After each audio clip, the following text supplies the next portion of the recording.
Sənin içində tutku varmı?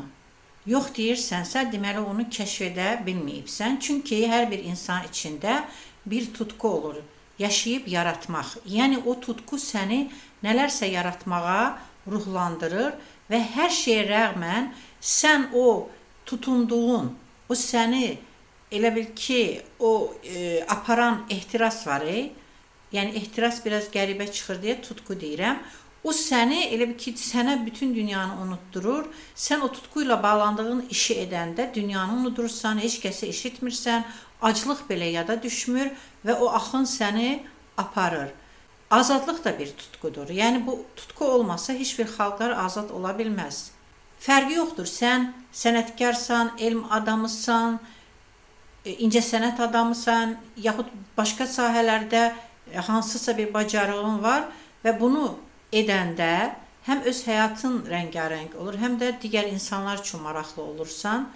Bu tutku ilə yaradılan əsərlər hətta əsrləri keçib aşaraq gəlir. Məsələn, Vivaldinin içində, məşhur bəstəkar Vivaldinin içində o tutku olmasa o fırtına əsəri necə yarada bilər?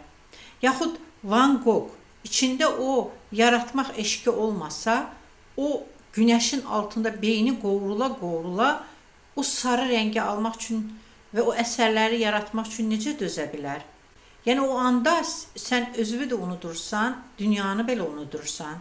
Fərqi yoxdur, biri elm sahəsində, biri sənət sahəsində. Yəni gözəl yeməklər bişirmək, gözəl şirniyyatlar bişirmək.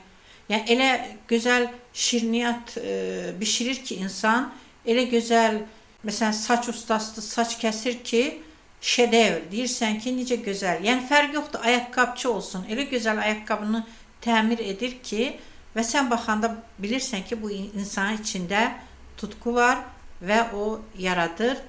Amma o tutkunu kəşf etməyən və onunla hərəkət eləməyən insanların həyatı boz olur.